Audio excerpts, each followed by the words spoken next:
L'attività dell'azienda è stata un incremento generale e quindi tutti vanno lodati e premiati, i nostri collaboratori in primis, perché hanno saputo far coesistere questo grande risultato di crescita con la gestione del Covid che comunque abbiamo e naturalmente le misure necessarie per contenere questa malattia, questa pandemia. Le parole di lode del direttore generale Edgardo Contato nel corso del bilancio di fine 2022.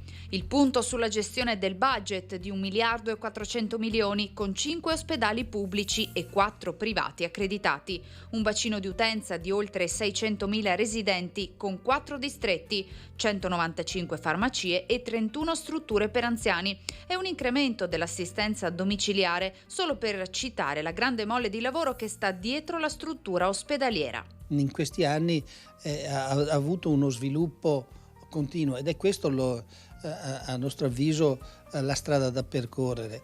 Tenere sulla rete ospedaliera, ma soprattutto potenziare quello che era la rete territoriale per avvicinare i servizi ai cittadini. Da quando c'è la pandemia, un veneziano su 2 si è contagiato di Covid. Con l'emergenza sanitaria, da cui è emerso un altro problema, il peggioramento della salute mentale della popolazione. La conferma giunge dai dati. Negli ultimi 3 anni la presa in carico per disturbi psichiatrici è aumentata di quasi il 33%. È una malattia strana questa che stiamo conoscendo giorno per giorno. Abbiamo visto in questi ultimi 2 anni una evoluzione particolare.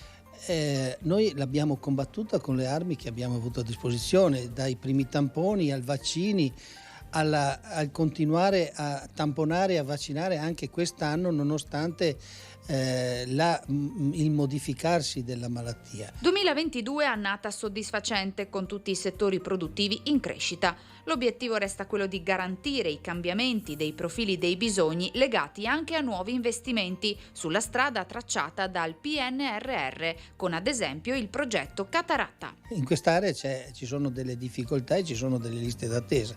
Appunto, per approcciare le liste d'attesa abbiamo concentrato in un unico punto un'attività dove tutti i professionisti dell'azienda si possono convergere per fare quelle che sono delle attività aggiuntive.